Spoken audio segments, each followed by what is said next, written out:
بسم اللہ الرحمن الرحیم۔ آج کا ہمارا موضوع ہے سندھ پنجاب بلوچستان کے سنگم پر واقع تجارتی ہب سکھر میں گرین فیلڈ انٹرنیشنل ایئرپورٹ کا قیام۔ گزشتہ دنوں ایک اہم اجلاس کمشنر آفس میں منعقد ہوا جس میں پاکستان ایئرپورٹ اتھارٹی، ضلع، ڈویژنل انتظامیہ، وفاقی صوبائی اداروں کے نمائندگان نے شرکت کی ہے۔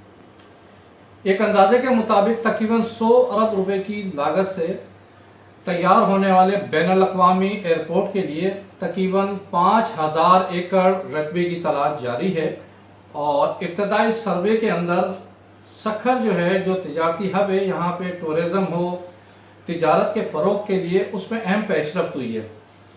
اجلاس میں موجود وفاقی صوبائی اداروں نے اپنی نہ صرف رپورٹیں پیش کی اور ایئرپورٹ کے قیام کے حوالے سے معلومات بھی مہیا کی۔ اجلاس میں اہم فیصلے کیے گئے جس کے اندر زمین کا حصول ہے، ماحولیاتی تبدیلی کے منفی اثرات ہیں، تجارت ہے، حفاظت ہے، لینڈنگ اور وہ جہاز کھڑے کرنے کی جگہ جہاں پر ایک بین الاقوامی ایئرپورٹ میں ضرورت ہوتی ہے۔ یہ سکھر اور اطراف سے تعلق رکھنے والے ان لوگوں کے لیے جو کہ بین الاقوامی سفر کرتے ہیں، جن میں دبئی ہے، کویت ہے، ایران ہے، عراق ہے و دیگر خلیجی ممالک میں، اور تقریباً 20,000 سے زائد سالانہ حجاج کرام اور وہ مسافر جو روزگار کے حصول کے لیے بیرون ملک جاتے ہیں ان کو فائدہ پہنچے گا۔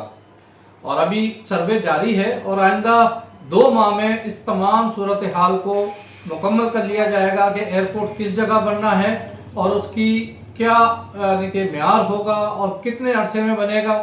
بہرحال ایک خوشی کی بات ہے تاجروں اور صنعت کاروں کے لیے، اور کوشش یہ کی جا رہی ہے وفاقی اداروں کی جانب سے اس ایئرپورٹ کو جلد از جلد مکمل کر کے اس خطے میں تجارت اور سیاحت کو فروغ دیا جائے۔ ہم اگلے پروگرام میں آپ کو مزید معلومات دیں گے۔ اس میں میرے لیے جو بھی ضروری کمنٹس ہو وہ دیجیے گا۔ پرویز خان، سکھر۔